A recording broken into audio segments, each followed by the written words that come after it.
Regional Cold War, Turkey-Qatar blocks rivalry with the Egypt-Saudi Arabia-UAE in Africa and the Middle East. The significance of Turkey's overseas military bases. Turkey has established several overseas military bases in both the Middle East and Africa in recent years. This enables Ankara to deploy sizable air, ground and naval assets to strategically important regions far beyond its own borders and challenge its regional rivals, primarily Saudi Arabia and the United Arab Emirates, UAE, in several key areas. Turkish President Recep Tayyip Erdogan last week insisted that Turkey had never sought to expand or intervene beyond its own borders.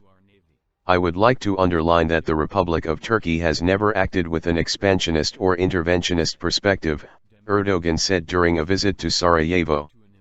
As we always say, we have no eyes on land, sovereignty, internal affairs of anybody, no country.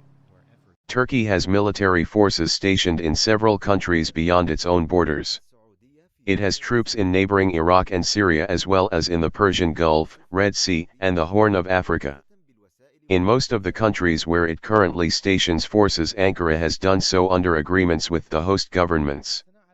Levent Özgül, a Turkish defense analyst, noted that Turkey has formal expeditionary bases in Qatar, Somalia, northern Cyprus, and Sudan, along with informal activities in Tripoli, Libya, where Turkey supports and arms the Government of National Accord, GNA, against the UAE-backed Libyan National Army, LNA.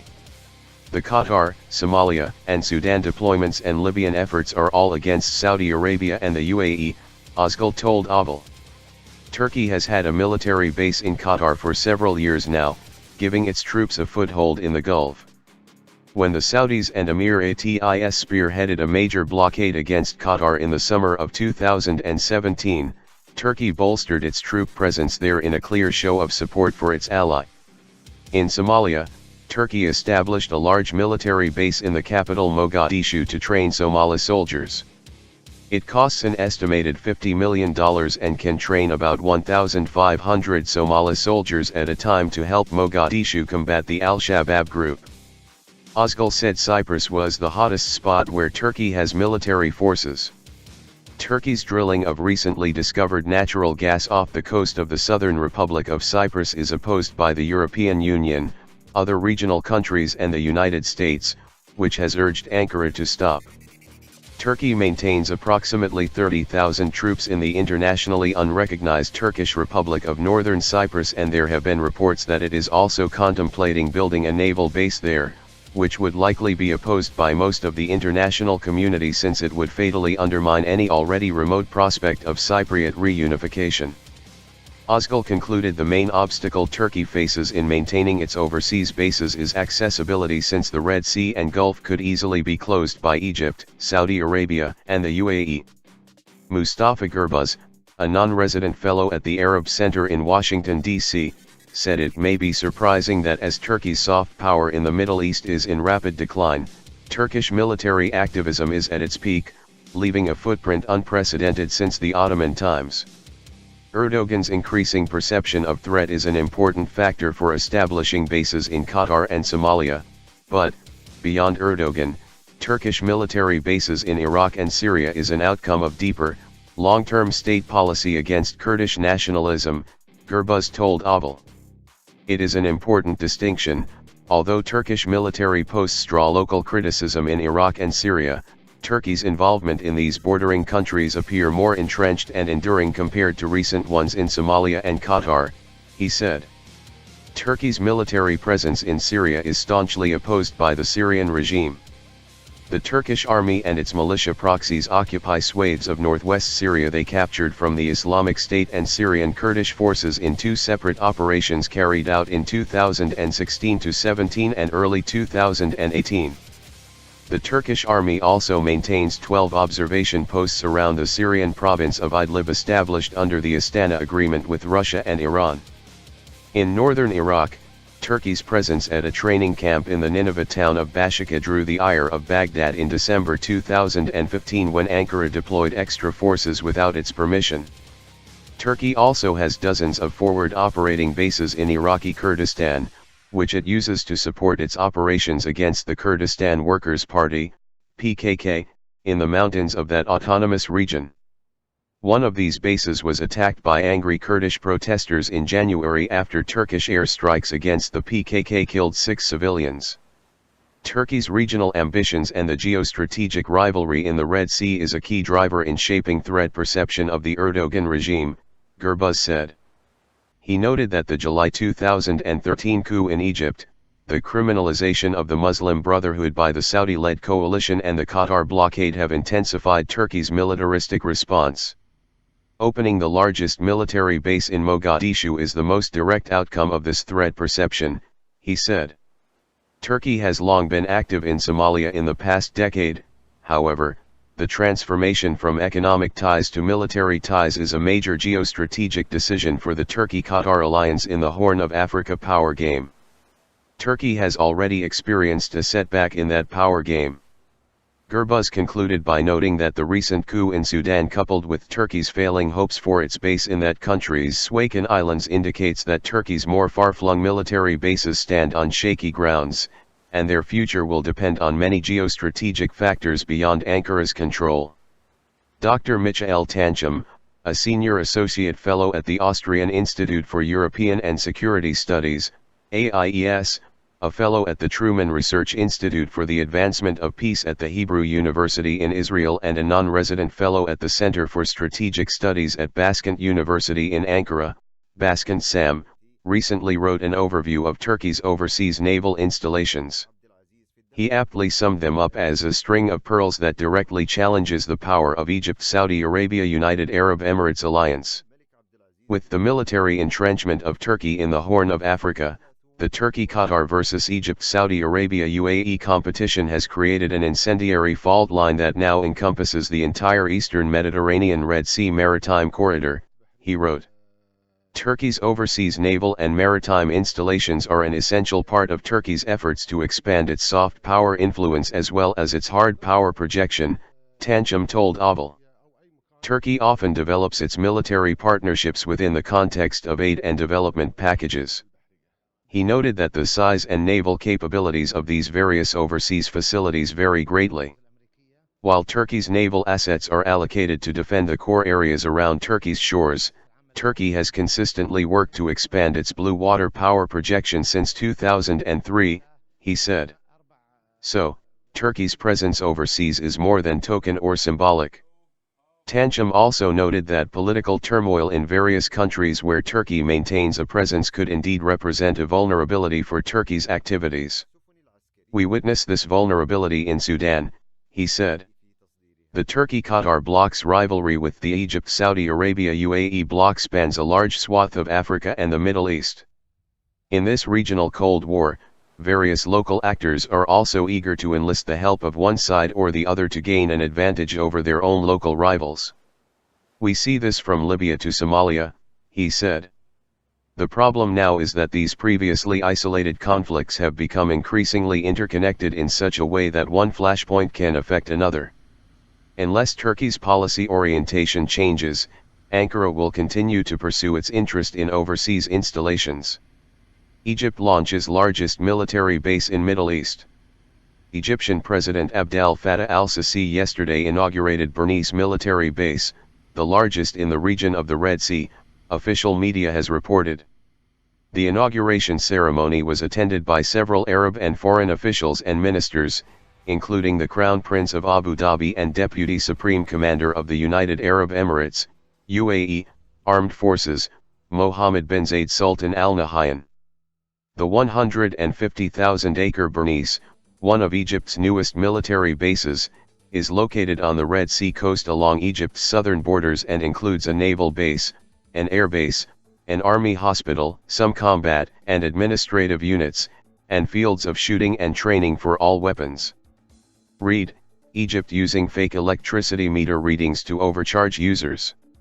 The base was reported to have aimed at protecting and securing the southern Egyptian coasts, protecting economic investments and natural resources in the area, confronting security challenges within the Red Sea, and securing global navigation traffic through the Red Sea to the country's Suez Canal and related economic areas. In 2017, Sisi inaugurated Egypt's first Mohammed Nahib military base in the country's eastern coastal province of Matruh, which was said to be the largest in the Middle East. During the ceremony, Sisi witnessed the conclusion of the nationwide military exercise codenamed Qatar 2020. The training was said to have tested the strength and capacity of the Egyptian armed forces to secure the nation's interests and wealth everywhere. How Turkey became a strong naval power in recent years. Turkey made a big investment in improving its naval defenses in the last decade, increasing the number of warships and military vessels and relying on homegrown technology. Turkey, a country between Europe and Asia, bordering 3 seas on its northern, western, and southern flanks, has made a lot of efforts in recent years to advance its navy to a level where it could compete with world powers. In recent years, Ankara has not only increased its number of vessels and warships, protecting its coasts and sailing in international waters, but also made self-sufficiency a priority to upgrade its naval force, relying on its own native sources to decrease dependency on outside powers. Although lawmakers have long nurtured a desire to make Turkey less dependent upon foreign weaponry and technology, Turkish President Recep Tayyip Erdogan's government has dramatically increased defense spending and has worked diligently to promote state cooperation with native defense contractors, wrote Ryan Cengiz, a professor in the Department of National Security Affairs at the Naval Postgraduate School, and an expert on Turkish, Balkan, and Middle East history. Since 2007, Turkey's spending on research and development has significantly increased, tripling its previous levels, according to a survey conducted by a leading defense industry group. Last year, it passed $1.2 billion, the survey showed. The Turkish Navy has had 112 military vessels until now, but Ankara plans to add a total of 24 new ships, which include 4 frigates, before the Republic reaches the 100th anniversary of its founding in 2023. Among them, TCG Anadolu occupies a special place because the warship is Turkey's first light aircraft carrier, enabling the country to join the club of aircraft carriers. But Anadolu, which is scheduled to join the Turkish Navy's active operations this year, means more than that for Turkey. Anadolu is the largest Turkish warship since TCG Yavuz, a former German battlecruiser transferred in dramatic fashion in 1914, wrote Richard Parley, an American military writer and lecturer, in February. Anadolu will offer the Turkish Navy unprecedented amphibious assault capability in the Black Sea and the Eastern Mediterranean, Parley estimated. The warship, which is being built by a joint consortium including Spanish firm Navantia and a native company, Sedef Shipbuilding Inc., in Turkey, shows the country's ambition to be a dominant force in the Mediterranean Sea like the Ottoman Empire, the country's predecessor state, had been in the 16th century. History shows us that the country that possesses naval power is always destined to be supreme. And the country that does not have naval power is weakened. We needed this power yesterday and we need it today, and we will need it tomorrow, said Hulusi Akar, Turkey's defense minister, in September during the landing ceremony of TCG Kaynalıada, which is produced under the country's national program. At its full capacity, Anadolu will be able to displace 27,000 tons, with a length of 231 meters with a width of 32 meters, and can also reach speeds of 21 knots, which nearly equals to 39 kilometers per hour. The formidable warship can also carry 4 mechanized, 2 air-cushioned and 2 military personnel landing vehicles along with helicopters and drones. Turkey's plans to build and deploy the carrier Anadolu is but one indication of Ankara's overall push to develop and expand its national defense industry, Cengiz noted. Why Turkey invests much in naval forces? Turkey wants to compete with its Mediterranean neighbors on equal terms to claim its marine rights in the region by improving its naval capabilities, which are also crucial to secure the country's vital economic interests. With more than 87% of the country's trade conducted via maritime ports of entry, and a number of transnational pipelines passing through Turkish territorial waters, the country's naval capabilities have come to figure more prominently in contemporary Turkish thinking, Cengiz wrote. As a result, Turkey has recently bought 2 exploration ships, Feda and Yavuz, to compete with regional rivals and enhance its offshore technology in the field of gas and other marine exploration efforts in East Mediterranean, where rich gas reserves have been recently discovered. A desire to stake a claim to natural gas deposits off the coast of Cyprus has especially stirred the attention of policymakers in Ankara. The commencement of Turkish drilling operations, as well as rumored plans for the building of a new Turkish naval base in northern Cyprus, are among the most recent signs that planners intend to project greater influence over the eastern Mediterranean, Jing-Iras viewed. Ankara recently signed a critical maritime agreement with Libya's unrecognized Government of National Accord, GNA, signaling Mediterranean powers that without Turkey's participation or approval, no gas routes could be truly secured. In addition to its economic interests, Turkey also seeks to have a powerful naval presence in its 3 seas, which it calls as Blue Homeland, to ensure its national security. In March, Ankara showed the world its sincerity about building a powerful native naval force, conducting the country's biggest maritime exercises simultaneously with more than 100 military vessels in its 3 seas. The exercises are also named after Blue Homeland.